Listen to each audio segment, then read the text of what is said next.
இருக்குமோ! நமக்கு இந்த ஃப்ரேம் போதும்னு இருக்காங்களோ!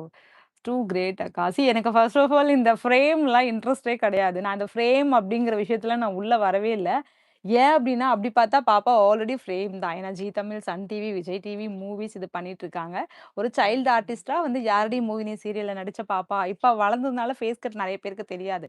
பட் நடிக்கும்போது வந்து இந்த ருத்ரா அப்டின்னா இந்த பாப்பா அப்படிங்கிறது நெறைய ஃபர்ஸ்ட்டு ஒரு ருத்ரா பாப்பா இருந்தாங்க. அந்த பாப்பாக்கு அடுத்து இந்த பாப்பாங்கும்போது சில பேருக்கு வந்து ஈஸியா கேப்சர் பண்ணிக்கிட்டாங்க. அது போதும். நான் ஃப்ரேம் ஆயி நான் என்ன பண்ண போறேன்? ஒண்ணுமே கிடையாது. 0 தான். என் பாப்பா ஃப்ரேம் ஆகுறான்றது எனக்கு ஒரு பெரிய சந்தோஷம். ஒரு அம்மாவா இருந்து தான் பொண்ண வளர்க்கிறதா இருக்கட்டும், நான் பொண்ண ஒரு ஃப்ரேம்ல பார்க்கிறதா இருக்கட்டும், தான் பொண்ணு ஒரு இடத்துல அவார்டு வாங்குறதா இருக்கட்டும், தான் பொண்ணு படிச்சு மார்க் வாங்குறதா இருக்கட்டும், தான் பொண்ண பின்னால வந்து "பரவால்லங்க, நல்லா வளர்த்துருக்கீங்க" அப்படின்னு சொல்றதா இருக்கட்டும், அதுல தான் பெருமை இருக்கு.